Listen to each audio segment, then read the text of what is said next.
Charmante présentation, mais au peur de vous décevoir, je crains de ne pouvoir répondre à toutes les problématiques que vous avez soulevées. Je vais faire mon possible. C'est un milieu très sympathique, celui du CDG. J'ai été ravi de revoir Madame Jaidi à Paris, avec qui on a discuté de ce séminaire. Et je pense donc qu'on est parti pour une collaboration qui ne s'arrêtera pas à cette conférence. Et je voudrais vous féliciter pour la qualité de votre plaquette aussi. Donc, je vais surtout parler de démographie aujourd'hui parce que c'est la seule chose que je sais faire. Mais on va aussi introduire d'autres éléments non démographiques pour la rendre moins sèche, plus vivante. Alors, je commence d'abord par ce qui, au Maroc, est l'institution qui a fait la démographie, qui est le Centre d'études et de recherche démographique, qui a certains de ses représentants parmi nous. Le Centre d'études et de recherche démographique fait des projections de la population de manière régulière, et notamment, il y a 2 ans, il y a eu une vous préférez? D'accord, ça va comme ça? Il y a eu une projection qui a été faite à l'an 2050, de 2015, qui a profité des données du recensement de 2014 et donc qui a actualisé les chiffres. Alors ce que vous voyez, c'est quelle va être l'allure de l'évolution de la population marocaine dans les 35 prochaines années. Eh bien, il n'y a pas de quoi fouetter un chat. C'est pas dramatique. Même dans l'hypothèse la plus pessimiste, la population marocaine va continuer à croître. Quand vous prenez la courbe qui est tout juste en bas en jaune, vous voyez qu'elle est quand même tendue. Ce que je vais faire, ce n'est pas un cours de démographie ou d'économie, mais je vais montrer comment les aspects démographiques, économiques, politiques, moraux, les mentalités, l'éthique, tous ces phénomènes sont interliés. Et je voudrais aussi que nous débattions des questions démographiques sans idées reçues, sans œillères, en étant aussi libre qu'on peut l'être pour discuter de ces questions. Alors, un peu de technique. Les techniques des projections démographiques se fondent sur une méthodologie bien rodée, assez scientifique, qu'on appelle, ne vous en faites pas, je ne vais pas vous casser les pieds, ça s'appelle la méthode des composantes, où il s'agit pas de projeter la population dans sa totalité, mais de la projeter groupe d'âge par groupe d'âge. Donc on projette séparément les hommes et les femmes, on projette séparément les enfants, des adolescents, des personnes d'âge actif, des vieillards. Et l'erreur qu'on commet souvent, c'est qu'on croit qu'on projette la population d'un pays en prenant un taux de natalité, une donnée que tout le monde connaît, et un taux de mortalité, et éventuellement un taux de migration. On fait des hypothèses sur leur évolution dans le futur, et on obtient comme ça la population dans les années 2050. Mais ce n'est pas la démarche que suivent les démographes professionnels. Eux font des analyses plus poussées de la fécondité, l'indice synthétique de fécondité, qui est l'indicateur privilégié chez eux et qui est l'équivalent de manière concrète du nombre moyen d'enfants qu'une femme a au monde, met au monde. Aujourd'hui, on est à 2,2 enfants. Il y a 50 ans, 40 ans, 50 ans, on était à 7,4 au Maroc. On projette aussi la migration internationale. Alors, pour vous faire rêver, si on peut dire, on peut aller encore plus loin que l'horizon 2050, où bien entendu nous serons encore tous là sur Terre pour juger de la véracité de ces résultats. Alors si on regarde ce qu'on projette pour le Maroc à 2100, il faut regarder là les projections des Nations Unies qui vont à beaucoup plus au très long terme, à 2100. Et là, vous voyez que ce risque dont je vous parlais n'est pas existant. C'est-à-dire que le risque de déclin de la population marocaine est présent à partir d'une certaine âge, et si jamais la fécondité marocaine n'est pas soutenue, la population commencera à baisser à partir de 2075 selon la variante modérée, moyenne, et même plus bas à partir de 2050 pour la variante basse. Ça veut dire qu'on pourrait craindre, à mon avis à tort, un risque de dépopulation, de dépeuplement, qui est très très exagéré. Maintenant, ce sur lequel je vais insister avant de passer à un autre thème, c'est le fait que nos projections de population se font, je vous ai dit, tranche d'âge par tranche d'âge. Et là, je vais beaucoup insister sur la tranche d'âge qui, à mon avis, mérite toute notre attention, pas celle des seniors, comme je l'ai dit, puisque j'en fais partie, mais celle des jeunes. Alors, pourquoi on ne va pas beaucoup parler des jeunes? Parce que les jeunes nous posent un problème démographique, un problème économique, un problème d'emploi, mais aussi un problème civilisationnel, un problème de lutte et de clash des civilisations. Le fameux politologue américain Samuel Huntington, qui était de la droite radicale, avait considéré que les civilisations entrent en conflit les unes avec les autres, et principalement la civilisation musulmane et chrétienne, ou la civilisation européenne et arabe. Et dans ce conflit de civilisation, il avait mis l'accent essentiellement sur les jeunes. Les jeunes de 15 à 24 ans ou de 15 à 29 ans, quand ils augmentent beaucoup, quand il y a une expansion de la proportion des jeunes, ce qu'on appelle en anglais le youth bulge, la bulle démographique des jeunes, on a des risques de violence. En effet, d'après lui, la montée rapide des jeunes va alimenter le fondamentalisme musulman. Elle va alimenter le terrorisme, elle va alimenter les insurrections et surtout les migrations internationales du sud vers le nord. En plus, ce youth bulge menace les pouvoirs en place.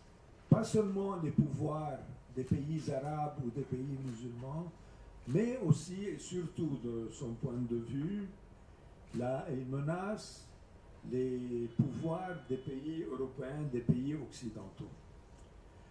Et on pourrait dire, mais vous savez, maintenant nos jeunes sont de plus en plus instruits, et le fait qu'ils soient de plus en plus instruits les rend de plus en plus rationnels, ils pensent à leur avenir, ils ont des inquiétudes pour leur futur.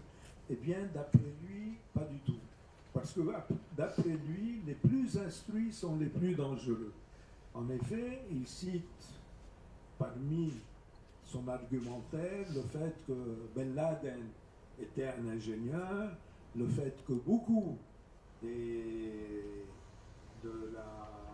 équipes des mouvements d'Al-Qaïda, de Daesh, sont constitués de gens qui ont fait des études supérieures, etc. Et que par conséquent, les mouvements terroristes recrutent préférentiellement dans des milieux instruits. Alors, cet excédent de jeunes qui se déverse sur les pays du Sud va mener à des ruptures sociales, à la guerre et au terrorisme. Et donc, Il y a un politologue américain, ce n'est pas Huntington, mais un de ses suppôts, qui a dit la structure par âge, qui est une donnée technique démographique, doit être considérée comme un déterminant majeur des comportements violents. Est-ce que les jeunes sont plus violents que les autres? Alors, dans les théories, généralement disent que oui, que les jeunes sont portés à la violence. Pourquoi? Parce qu'ils n'ont pas le concept de finitude. Quand un homme approche de la soixantaine, il commence à se dire que la fin est proche et à avoir peur, il devient prudent. Le concept de mort paraît lointain et abstrait chez les jeunes, à l'inverse. C'est quelque chose qui ne les concerne pas immédiatement, qu'ils ne voient pas.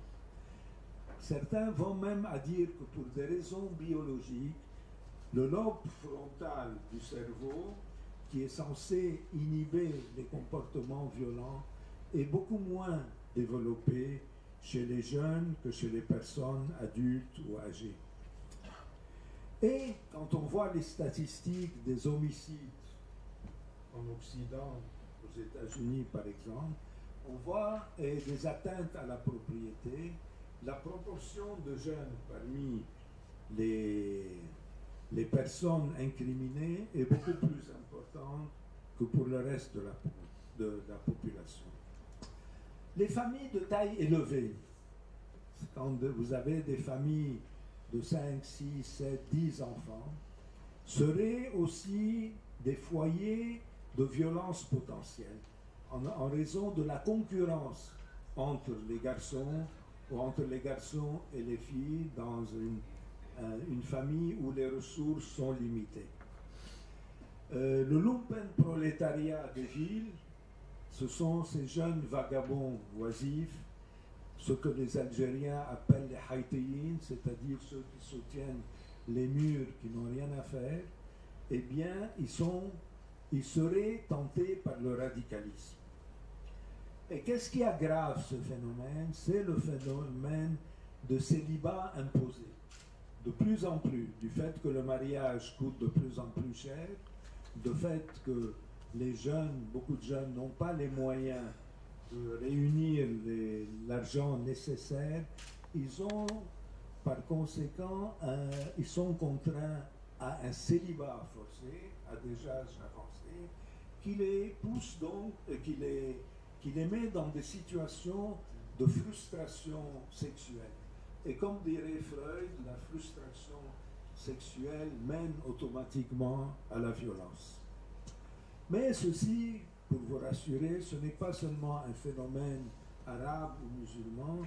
Moi, j'ai beaucoup travaillé sur l'Irlande et l'Irlande du Nord dans mes études précédentes, et j'ai vu qu'il y avait une très forte corrélation en Irlande entre le terrorisme alimenté par les mouvements du Sinn Féin et de l'IRA et la frustration sexuelle et le célibat des jeunes qui étaient très très développés, très prédominants en Irlande. Donc, en résumé, je vais citer ici une institution que je n'aime pas beaucoup, qui est l'OTAN. L'OTAN a fait un rapport en 2010 sur les défis clés qui menacent la sécurité du monde. Elle a mis au premier plan la démographie, puis la montée de l'irrationnel et du fondamentalisme religieux. Donc, on y est.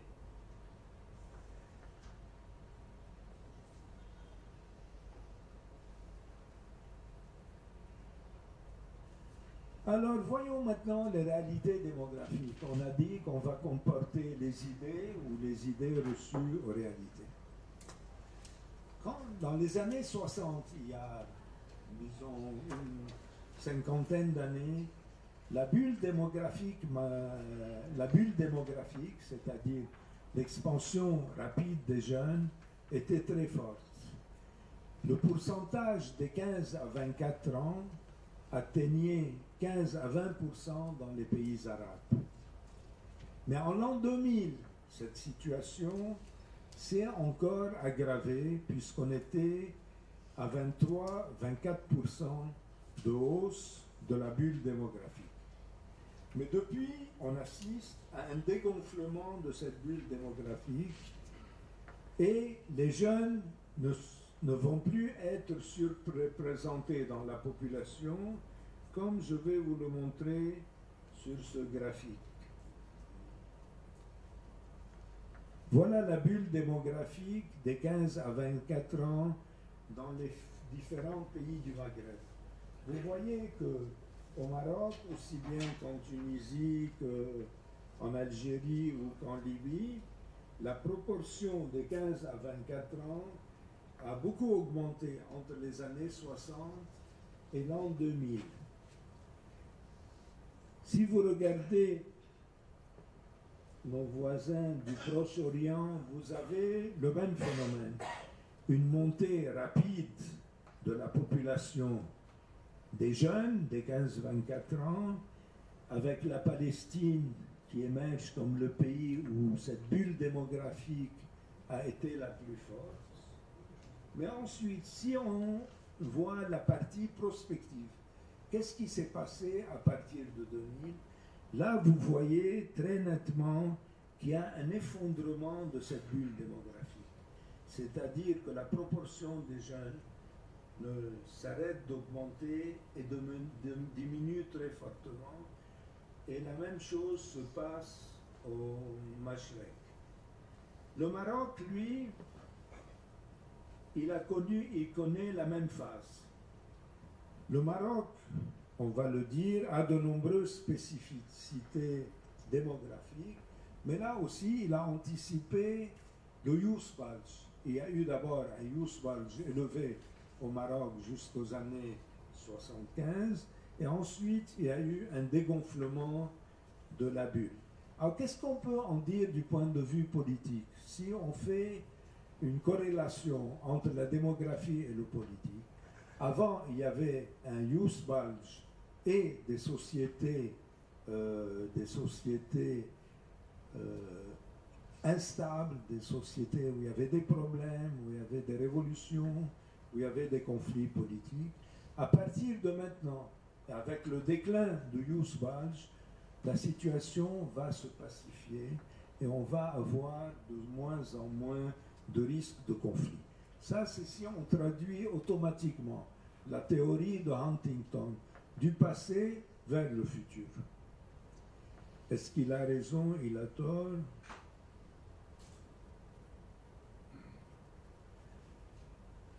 Alors là, je passe à un autre détour, c'est un chapitre qui me tient à cœur, c'est celui de la démographie et de la modernisation.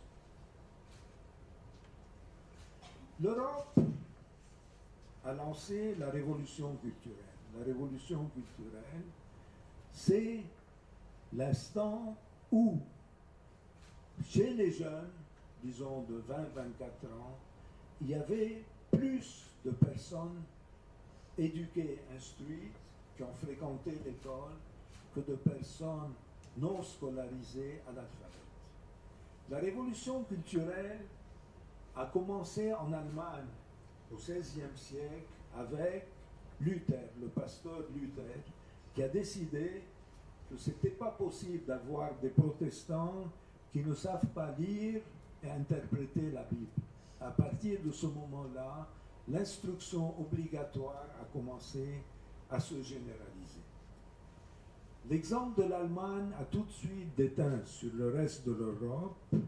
Il y a eu Cromwell en Angleterre. Et un phénomène extrêmement intéressant, c'est qu'il y a eu concomitance entre la montée de l'instruction en Angleterre et la Révolution anglaise qui a entraîné la décapitation du roi Charles X. Un siècle plus tard, il y a la Révolution française, Robespierre prend le pouvoir et Danton, mais 50 ans auparavant, la proportion des Français qui savaient lire et écrire avait atteint 50% et dépassé donc la proportion des analphabètes. Autrement dit, l'instruction est un outil de révolution politique.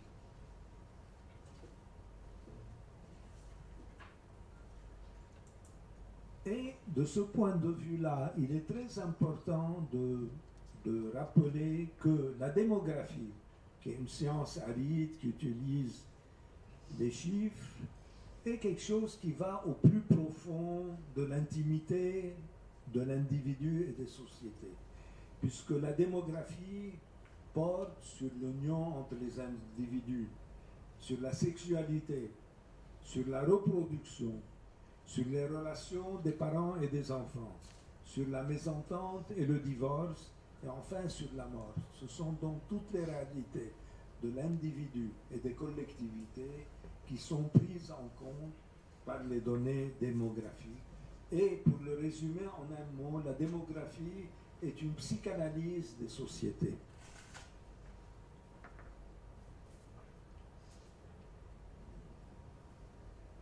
Là, je recule, j'ai l'impression de l'avoir fini. Ah. Pourquoi? Voyons le lien entre l'éducation et la révolution.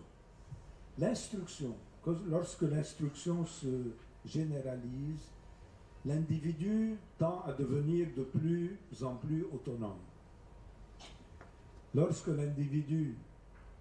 le jeune apprend à lire et surtout à écrire, il a une autre attitude par rapport à la vie.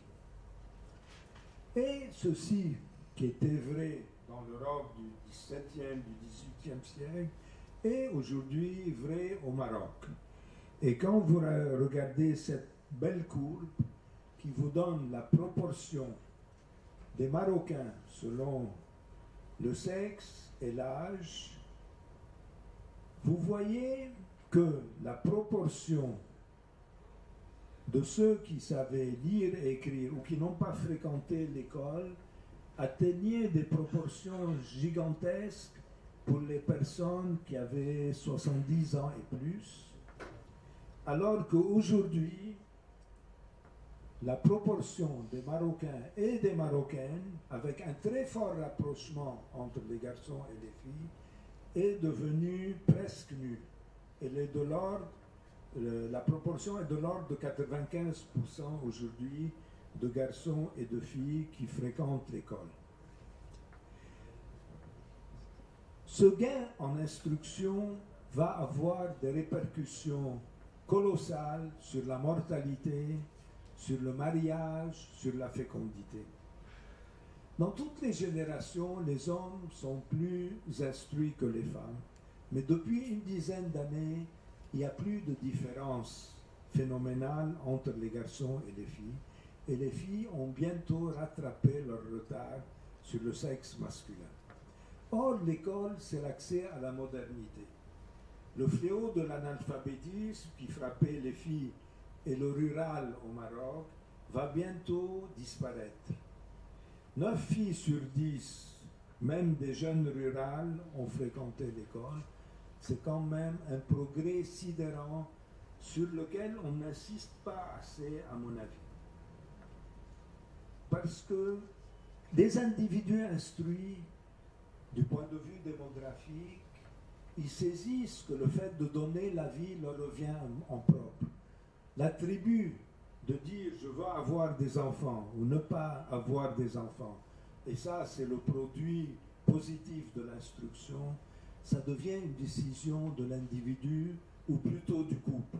Ce n'est plus la famille élargie qui décide pour vous, ce n'est plus le pouvoir politique qui décide comme c'était le cas dans les années 60 dans des pays arabes ou africains où le despote pouvait décider que ses citoyens, ses sujets plutôt devaient avoir un certain nombre d'enfants. Aujourd'hui, tout cela est bien fini. Le mariage aussi s'est beaucoup libéralisé. Le célibat des hommes et des femmes au Maroc s'est envolé. Aujourd'hui, à 35 ans, mes amis du CERED me corrigeront, le taux de célibat des femmes à 35 ans dépasse 30%. C'est juste ou pas? Donc, ça veut dire qu'il y a une femme sur 3 à 35 ans aujourd'hui qui n'est pas mariée. Ceci a des implications très fortes. Ça veut dire que le mariage arabe aussi le mariage entre cousins germains est en très forte diminution. Et quand le mariage entre parents proches diminue, la société s'ouvre. Un garçon de Oujda pourra épouser une fille de Taroudante, etc. Et ceci fait un brassage. Il va dans le sens de la fabrication d'un État-nation. Au lieu d'avoir des communautés espacées, éparpillées les unes des autres, on va avoir de plus en plus une société unifiée. Et un phénomène extrêmement important sur lequel j'insiste beaucoup, c'est le recul de la mortalité. Le recul de la mortalité, on en parle en termes démographiques.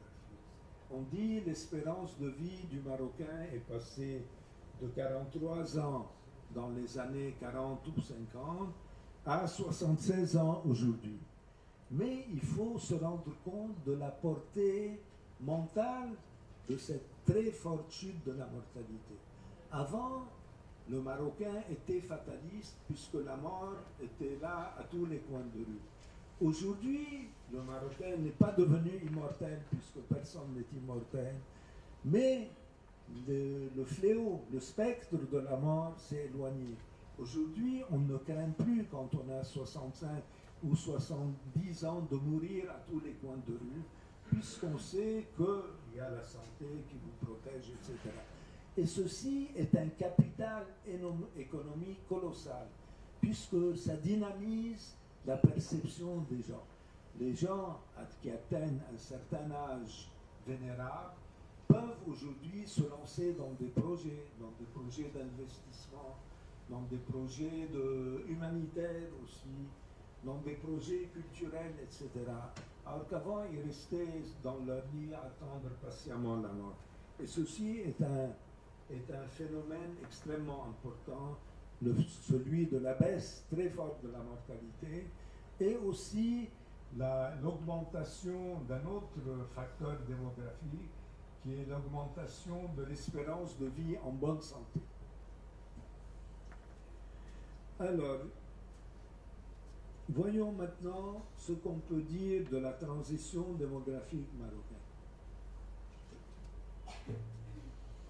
Le Maroc a connu une transition démographique pratiquement sans à-coups depuis les années 70, où l'indice de fécondité, c'est-à-dire le nombre moyen d'enfants par femme, atteignait 7,4 jusqu'à tomber à 2,2 au dernier recensement de 2014. Mais on peut se dire, mais est-ce que le Maroc ne va pas connaître ce qu'on voit en Tunisie, en Algérie, en Égypte, en Irak, au Soudan, au Yémen, des contre-transitions démographiques? C'est-à-dire, après qu'il y ait une baisse de la fécondité, il y a une remontée qui peut être très forte de la fécondité. En Algérie, par exemple, la fécondité remonte de 2,4 enfants par femme en 2000 à 3,1 aujourd'hui. En pourcentage, ça fait beaucoup. En Égypte, l'Égypte qui est un pays surpeuplé, où il y a à peine 40 000 km² de superficie cultivable, une population de 100 millions d'habitants, la fécondité est remontée, puisqu'elle est passée de 2,7 à 3,5 enfants en l'espace de 7 à 8 ans. Au Maroc, il me semble, et là on pourra en discuter si ça vous intéresse, sauf que c'est plutôt une discussion d'initiés entre démographes. L'enquête démographique qui a eu lieu en 2009-2010 sur un très grand échantillon de 100 000 ménages avait montré que la fécondité diminuait et que même la transition démographique s'accélérait. Le dernier recensement de la population au Maroc a montré aussi que la fécondité avait beaucoup baissé, puisque à l'avant-dernier recensement, on était à 2,47 et on est tombé à 2,20. C'est donc une baisse extrêmement soutenue. moins 2% par an, tous les ans de moins, d'autant plus importante que le Maroc se situe près du seuil de renouvellement des générations. Vous savez qu'en gros, il faut qu'une femme ait 2,1 enfants pour que la population se renouvelle. 2,1 enfants, c'est-à-dire un garçon, une fille et un chat. Mais c'est le seuil qu'on trouve aujourd'hui dans les pays les plus féconds en Europe. Par exemple, la France, jusqu'à il y a 4-5 ans, mais aujourd'hui, avec Macron et la crise économique, la situation a changé. L'indice de fécondité était de 2 enfants. Donc le Maroc, en 2014, n'était pas loin des pays européens qui avaient la fécondité la plus élevée. Donc, tout ceci présageait que ça allait continuer. Et moi, personnellement, je crois que ça va continuer. Alors, je vais vous donner ici un aperçu. Quand on a fait des projections démographiques avec M. Farah, ici présent, c'était en 1991. On avait projeté que le Maroc, en 2050, aurait 17 millions... Non, pardon. Aujourd'hui, les projections du CERED montrent qu'en 2050, il y a 17 millions de Marocains de moins que ce qu'on avait prévu en 1991. Vous imaginez 17 millions de moins, c'est toute la population urbaine du Maroc. Et ces chiffres, ce n'est pas simplement une comptabilité démographique, ce n'est pas des chiffres qu'on a. Qu'est-ce que ça veut dire qu'il y ait moins d'habitants sur la superficie utile du Maroc? Ça veut dire qu'il y a une croissance démographique moins rapide, bien sûr, mais c'est aussi de manière très importante, c'est qu'il y a un troc entre la quantité et la qualité. Il y a moins de population, mais une population qui va être mieux instruite, mieux nourrie, plus cultivée et en meilleure santé. Tout ceci est extrêmement important de se dire que la quantité ne suffit pas, que la qualité est essentielle aussi. Ça, tout ceci crée ce qu'on appelle en jargon démo-économique un bonus démographique. Et ce bonus démographique, qui est dû au fait que la proportion des jeunes se raréfie, est une source de dynamisme économique. Évidemment, la démographie ne joue pas seule. Il faut ici qu'il y ait une bonne gouvernance politique et économique qui puisse l'accompagner, qui puisse la booster. Alors voyons donc ici cette réduction du nombre et des poids des jeunes dans la population. Les moins de 18 ans vont diminuer de 11,2 millions à 9,4 millions en valeur absolue. Et en pourcentage de la population, ils vont tomber de 32% à 21%. Le Youth Bulge, les 15-24 ans, vont diminuer de 6 à 5,4 millions entre 2018 et 2050, soit en valeur relative de 17 à 12,5%. Voici le graphique qui vous montre bien comment le Youth Bulge s'est effondré. Bon, est-ce que cette image est optimiste? Est-ce qu'il faut se réjouir, vous, en tant que Marocain, de cette baisse drastique de la proportion et du nombre de jeunes, ou il faut en pleurer? Est-ce que cette éclipse démographique des jeunes ne va pas présager une perte de vitalité du pays? Est-ce que le déclin de la composante la plus dynamique et la plus innovatrice de la population n'a pas de quoi affoler? Non, à mon avis, non, puisque malgré tout, il y aura quand même en 2050 une masse importante de jeunes, 5,4 millions. Et puis, il faut aussi se rendre compte que le concept de jeune est extensible. Avant, on disait on est jeune jusqu'à 29 ans. Puis on a dit on est jeune jusqu'à 35 ans. Et puis à 40 ans et au-delà. Et quand je vois mes amis ici présents, dont l'un a dépassé la soixantaine, je me dis il est encore jeune à 60 ans et plus. Par conséquent, il n'y a pas une fatalité du vieillissement. Le vieillissement, c'est dans vos têtes. Vous pouvez être âgé et en même temps avoir un comportement de jeune. Et donc, on peut se poser la question, est-ce que ce vieillissement dont on parle tant était une réalité ou une fiction? C'est vrai que les personnes âgées vont beaucoup augmenter, de 2,4 millions aujourd'hui à 7,5 millions en 2050. Elles vont être multipliées par plus de 3. Il y avait moins de 7% de personnes âgées, elles vont atteindre 17%. Est-ce qu'il faut avoir peur de ces chiffres? Les craintes du vieillissement sont réelles, mais il y a des garde-fous. Il y a d'abord le système familial marocain, qui est un peu comme le système familial asiatique, deux pays qui ont très bien réussi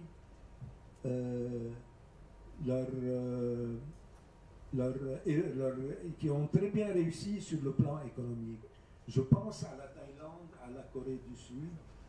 Dans ces pays-là, les personnes âgées sont toujours prises en charge par leurs descendants, ce qui fait qu'on n'abandonne pas les vieux. Et je suis persuadé, et les analyses que le CERED a entreprises il y a une quinzaine d'années sur la solidarité entre générations, montrent bien que les Marocains ne sont pas décidés à adopter le modèle occidental où on relègue les vieux dans les asiles de vieillards et on laisse tomber. Et de ce point de vue-là, je suis assez optimiste pour penser que la situation des personnes âgées ne va pas se dégrader avec cette transition démographique forte. Maintenant, passons au problème qui nous a concernés au début et qui, à mon avis, est le plus important. C'est la problématique des jeunes et de l'emploi. Est-ce que jeunes et emploi, c'est un couple antithétique? Est-ce qu'il y a une opposition radicale entre l'emploi et les jeunes? Et de ce point de vue-là, je voudrais dire que j'ai donné une image optimiste de la démographie marocaine et que cette image optimiste peut être compromise s'il y a une participation trop faible des jeunes à l'emploi. En effet, nous avons des jeunes de plus en plus scolarisés à des niveaux de plus en plus élevés, du primaire au secondaire à l'universitaire. Et donc la frustration va aller en s'accroissant, comme le montrent les manifestations des diplômés chômeurs que vous voyez un peu partout. Et évidemment, si le chômage des jeunes l'emporte, tous les bénéfices de la transition démographique vont tomber à l'eau. Alors là, il faudrait parler un peu des limites de cette nouvelle démographie. Dans ma première partie, je l'ai un peu encensée, j'ai dit qu'elle était prometteuse d'un avenir rose. Depuis 2008, nous constatons qu'il y a une crise économique qui affecte le monde entier, l'Europe en particulier, qui est née aux États-Unis avec la crise des subprimes et qui a déteint sur le monde arabe, à tel point que beaucoup de politologues, de sociologues lient la crise des subprimes avec les printemps arabes et vous disent que les printemps arabes ont émergé à cause de la crise des subprimes. Et de ce point de vue-là, il faudrait, à mon avis, regarder de près. Et là, je vous demande un peu d'attention, parce que nous allons donner des chiffres pour donner des images contrastées de ce chômage des jeunes.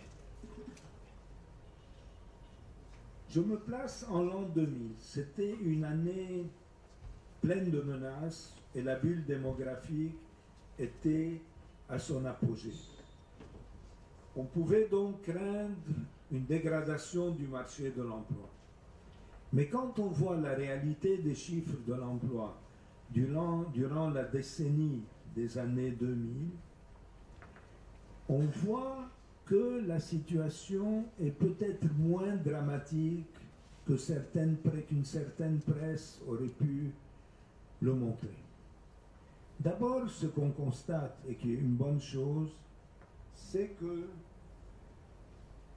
le taux d'activité des jeunes au Maroc, c'est-à-dire les 15 à 24 ans et les 25 à 34 ans, chez les hommes et les femmes, a tendance à diminuer. Si le taux d'activité des jeunes diminue, ceci est une bonne chose parce que ça veut dire que ce sont de plus en plus de garçons et de filles qui fréquentent l'école, donc qui augmentent le capital intellectuel du pays. Les jeunes Marocains prolongent leurs études et sont donc moins enclins à travailler dans l'immédiat. Le 2/3 des garçons et la moitié des filles fréquentaient l'école. À 20-24 ans, les progrès de la scolarisation, surtout chez les filles, la fréquentation du cycle universitaire augmente de plus en plus, et plus chez les filles que chez les garçons. La forte montée des effectifs scolaires se traduit par une diminution des jeunes actifs. Les jeunes diffèrent leurs études, leur entrée dans la vie active. Ils poursuivent leurs études en espérant ainsi un travail gratifiant. Ce faisant, ils désengorgent le marché de l'emploi et augmentent le capital intellectuel du pays. Alors, là, on va se poser une question importante. Est-ce que le chômage est un état transitoire ou une fatalité? Le chômage des jeunes ne s'est pas envolé, il a même diminué de 20 à 18% chez les hommes et même chez les femmes, chez les hommes et stable chez les femmes. Entre 2000 et 2010, le taux de chômage des jeunes de 25-34 ans a baissé de 21 à 12% chez les hommes et de 22 à 15% chez les femmes. Tout ceci suggère que le chômage est un état transitoire plutôt qu'une fatalité. Et le tableau ici montre très clairement qu'il y a une baisse de 2000 à 2010 du taux de chômage des jeunes. Mais je propose ici une approche que les démographes aiment bien, c'est une approche longitudinale. En démographie, on peut raisonner en faisant des coupes transversales ou faire des analyses longitudinales, c'est-à-dire de suivre une génération à travers le temps et une cohorte. Les données du HCP, heureusement, nous permettent d'appliquer cette méthode longitudinale au marché de l'emploi. On suit comme ça une cohorte de jeunes et on voit que les chômeurs hommes qui avaient de 15 à 24 ans en l'an 2000 étaient 421 000. En 2010, 10 ans après, ils sont tombés à 291 000, soit une très forte baisse de 31%. Ça veut dire que quand on fait une approche par cohorte, on constate que la baisse du chômage est encore plus importante que ce que montrait l'approche transversale. Il y a aussi une autre explication de la baisse du chômage à cette époque. Il y a moins de chômage chez les jeunes parce qu'il y a simplement moins de jeunes, dont les jeunes partis à l'étranger en quête d'emploi. C'est ainsi que la cohorte des jeunes a diminué en passant de 3 millions à 2 600 000 en 2010 et de 3 millions à 2 800 000 chez les femmes en raison de l'immigration internationale. Il faut dire qu'à cette époque-là, avant la crise des subprimes, la migration internationale jouait encore en faveur du Maroc et en faveur des émigrés marocains. À partir de 2008, mais disons plutôt 2010, au moment où les effets de la crise ont été plus sévères, il est certain que ce n'était plus le cas. Et que les Marocains qui ont émigré à l'étranger ont souvent fait un calcul de dupe. Ils ont été dupés, ils ont investi dans leur émigration et ils n'ont pas été payés de retour à cause de la crise. Alors cela, j'insiste sur le fait, qui a été bien souligné par le Haut Commissariat au Plan, c'est qu'il y a très souvent un décalage entre les réalités et les perceptions. Le Haut Commissariat au Plan avait bien vu que certains secteurs de l'opinion publique ont une faible perception de la réalité de la baisse globale du chômage. 1,6 million d'emplois ont été créés entre 2000 et 2010 qui ont permis de réduire le chômage. La croissance du PIB a été plus élevée, elle était de 2,2% et les PC à 4,8%. Car il ne peut pas y avoir de création d'emplois sans croissance. Mais il faut dire ici, la transition démographique a généré un dividende démographique qui a aussi contribué, mais ça je parle d'il y a une vingtaine d'années, à stimuler la croissance économique. Donc la démographie a aussi joué dans la croissance économique. Maintenant, le Haut Commissariat au Plan, et je suis d'accord avec lui, a un constat assez pessimiste, c'est-à-dire ni optimiste ni pessimiste, mais entre les deux, sur la situation du marché de l'emploi, puisque les emplois ne sont pas tous conformes à ce qu'on peut appeler un emploi décent. Un seul actif est diplômé, 2 salariés sur 3 travaillent sans contrat, l'emploi non rémunéré représente 23%, et 8% de l'emploi est saisonnier ou occasionnel. Donc la qualité du travail peut laisser à désirer. Il y a aussi une forte proportion de femmes au foyer qui n'est pas très prometteuse. Pourquoi? Parce que la mise en activité des femmes après les années 75 a été salutaire au Maroc du point de vue économique, puisqu'elle a développé les industries d'exportation et aussi une très forte une participation accrue des femmes au marché de l'emploi. Par conséquent, avoir des femmes au foyer n'est pas très intéressant du point de vue économique, bien sûr, mais aussi du point de vue démographique, parce qu'une femme au foyer qui n'a rien à faire pourrait être incitée à avoir plus d'enfants, ce qui évidemment va à l'encontre de la politique démographique marocaine. En plus, ça entraîne une marginalisation de la femme, une marginalisation économique bien sûr, mais aussi politique. Alors, les démographes et les économistes font des modèles qui montrent que la transition démographique est très favorable au développement économique. Pourquoi? Parce que ces modèles économiques vous disent en gros trois choses. La première chose, c'est que le changement de la structure par âge de la population agit dans le sens d'une augmentation du taux d'épargne. En effet, ce sont les tranches d'âge les plus épargnantes qui augmentent en proportion plus que celles qui n'épargnent pas.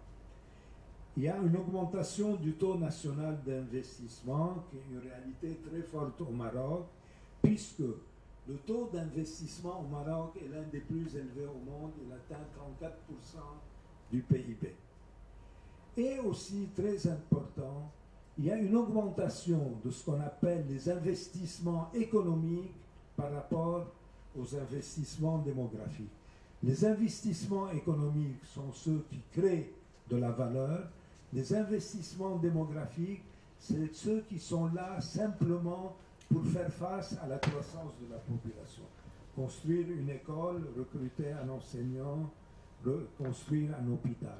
Alors que les investissements économiques, c'est faire un port, c'est faire une route, c'est construire une usine, ouvrir une banque et créer donc de nouveaux emplois et augmenter la richesse.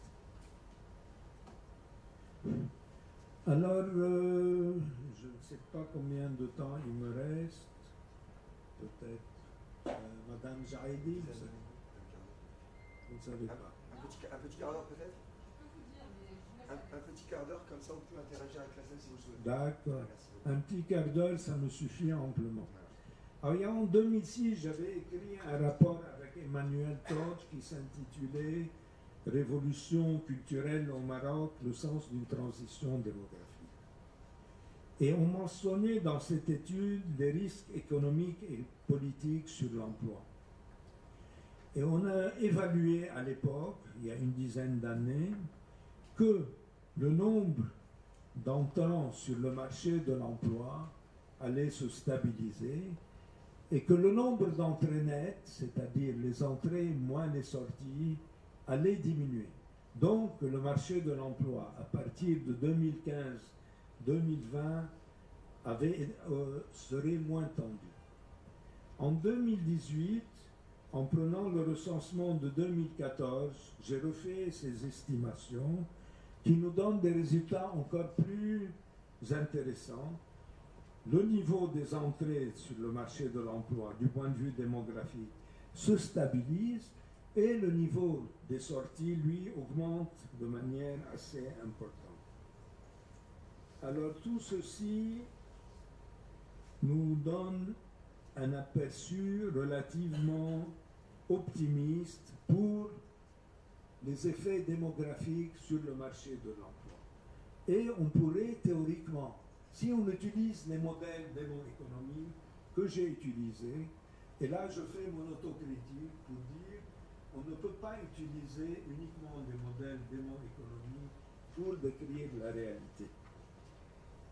On aurait pu donc logiquement prévoir la baisse du chômage. Mais quand vous lisez les chiffres du HTP, vous voyez que la réalité des chiffres vous dit le contraire.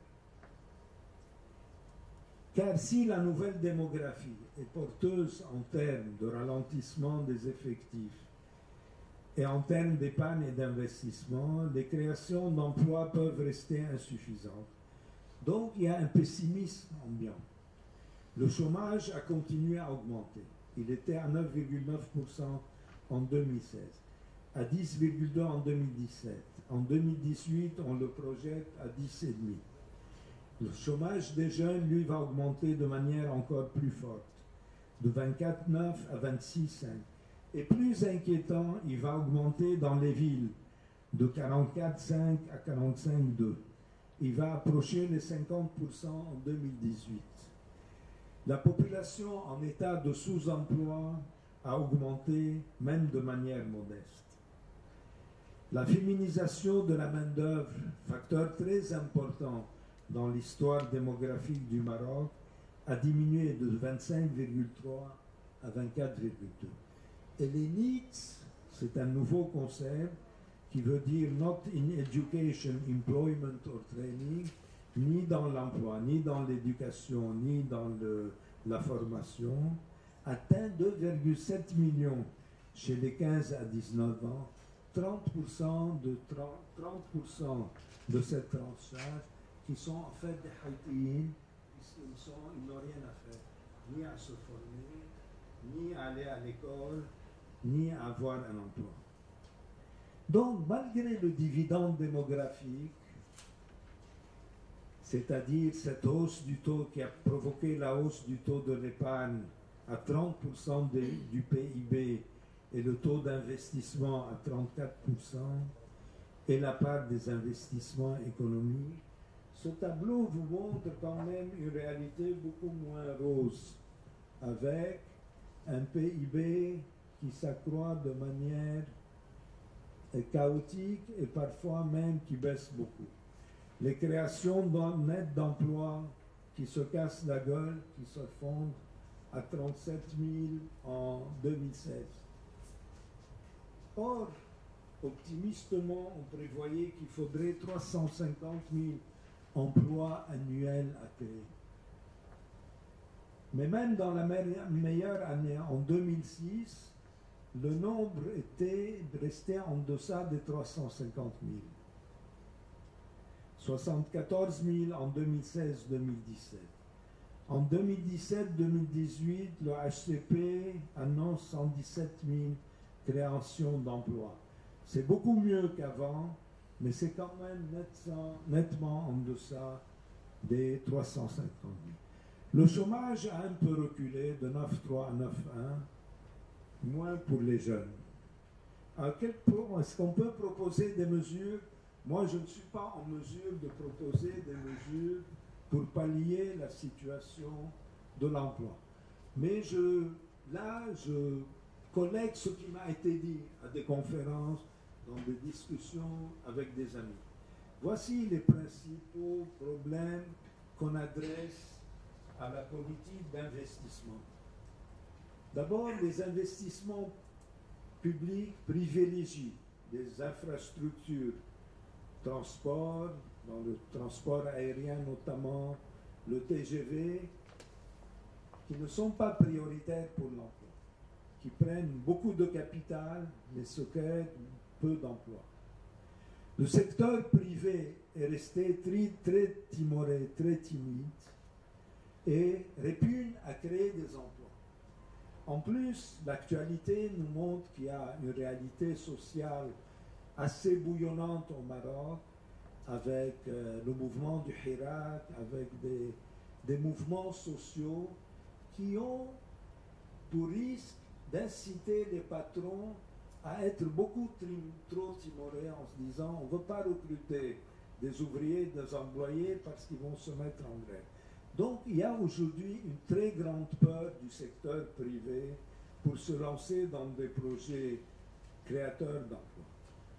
Et le secteur privé, le secteur des champions, ce qu'on appelle les champions nationaux, c'est-à-dire les grands pôles de création d'emplois, les grands pôles d'investissement, ils sont de plus en plus en faveur d'une économie plutôt capitalistique qu'une économie sociale.